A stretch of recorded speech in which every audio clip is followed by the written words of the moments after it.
नमस्कार दोस्तों। तो क्या आपके भी भरोसे का फायदा बैंक ने उठाकर आपको भी चूना लगाया? अगर नहीं तो आप नसीब वाले हैं, आप बचे हैं। लेकिन आगे के लिए सावधान हो जाइए फ्रेंड्स। अभी किसी भी बैंक में, चाहे वो नेशनलाइज हो, पीएसयू बैंक हो या प्राइवेट बैंक हो, सभी बैंक में एक दो एम्प्लाई ऐसे स्पेयर रख दिए हैं। कोई भी आदमी जाता है तो वो उनको बैंकिंग का काम कम, बाकी प्रोडक्ट बेचने में लग जाते हैं। फ्रेंड्स, मैं रियल स्टोरी बताता हूँ। एक हमारे फ्रेंड्स हैं, उनके भाई को मेडिक्लेम पॉलिसी बैंक ने दिया। और मेडिक्लेम पॉलिसी देने के टाइम वो लोग कुछ भी मतलब ऐसा डिटेल में बताते नहीं, और उनको बोले कि 30 डेज बाद आप कभी भी यूज कर सकते हैं, सब क्लेम वगैरह मिलेगा। और उन्होंने 23 मंथ्स बाद में कुछ हार्निया का ऑपरेशन कराया। बाद में पता लगा कि उनका क्लेम रिजेक्ट हो गया। तो बोले कि क्लेम क्यों रिजेक्ट हुआ? तो उसमें 2 ईयर का वेटिंग पीरियड आता है। तो बैंक वालों को ना इतना जानकारी रहता है इसके बारे में, मेडिक्लेम या इंश्योरेंस के बारे में। उनको खाली प्रोडक्ट बेचने का टारगेट दिया जाता है, और वो टारगेट कंप्लीट करने के चक्कर में वो कुछ भी बता के क्लाइंट को, क्योंकि क्लाइंट का उनके ऊपर भरोसा रहता है कि नहीं बैंक है तो सही बताएगी, कुछ भी बता के अपना प्रोडक्ट सेल करते हैं। ऐसे ही एक दूसरे हमारे फ्रेंड हैं, एक सिंह साहब हैं। उनको बैंक में बताया कि आपको 3 लाख रुपया भरना है, और उस टाइम बताने के टाइम उनको बताया कि एक ही बार भरना है, लेकिन उनका 5 ईयर का टर्म दे दिया। 3 लाख 3 लाख ऐसा 5 बार भरना था। एक बार भरने के बाद जब वो भरे नहीं, तो बाद में फिर बैंक का जब मैसेज आया कि आपको भरना है, तो फिर बैंक में जाके पूछे कि आपने तो एक ही बार बोला था। बोले नहीं नहीं, एक बार नहीं, वो 5 बार बोला होगा, क्योंकि जिसने बोला था उसका तो ट्रांसफर हो गया था। तो बोला कि नहीं नहीं, वो तो बोले होंगे आपको। बोले नहीं नहीं, हमको एक ही बार बोले थे। बोले नहीं, देखिए आपका पॉलिसी बॉन्ड में लिखा है कितना भरना है।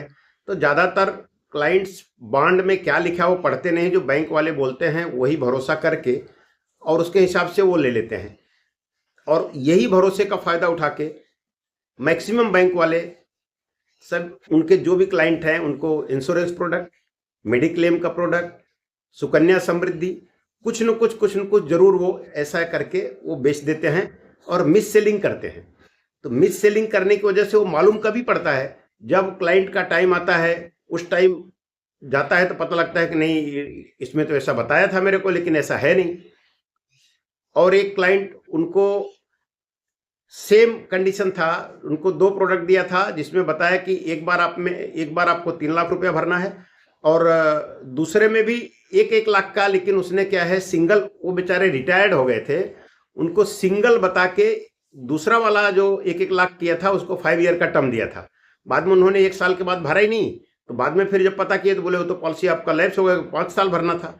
ऐसे बहुत सारे केसेज हैं। यहाँ तक कि अभी संजय मल्होत्रा सर, जो आरबीआई के गवर्नर हैं, उन्होंने बैंकों को वार्न किया है, क्योंकि जितना भी मिस सेलिंग हो रही है उसमें ज़्यादातर परसेंट जो बैंक के थ्रू सेल हो रहे हैं, इंश्योरेंस या मेडिक्लेम इस टाइप के प्रोडक्ट में, उसमें ज़्यादा बैंकों का परसेंटेज है। बाकी जो एडवाइजर के थ्रू या एजेंट के थ्रू लेते हैं उनमें भी मिस सेलिंग होती है, लेकिन बैंकों की अपेक्षा बहुत कम। तो अपने यहाँ ऐसा कोई रूल नहीं है कि बैंकों को बैन किया जाए, उनके लाइसेंस को बैन किया जाए। तो फ्रेंड्स, आप सावधान रहिए। और अभी मैं अपना एक आपको वाकया बताता हूँ। मैं गया था लॉकर्स के लिए बैंक में, और जैसे हमारा काम हो गया तो मैडम ने बुलाया मेरे को। वो बोला कि आप, एक हमारा एनएफओ आ रहा है उसमें इन्वेस्ट कर दीजिए। तो मैंने पूछा कौन सा एनएफओ है? बोले नहीं, नेक्स्ट मंथ में आने वाला है, तो उसमें आप 5 लाख इन्वेस्ट कर दिए, अच्छा रिटर्न आता है। तो मैंने उनको पूछा कितना रिटर्न आता है? अरे बोले 30 से 35% तक आता है।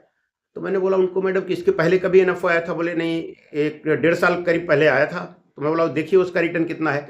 जब भी चेक किया तो उसका 10 रुपए का एनएवी 11 रुपए हुआ था।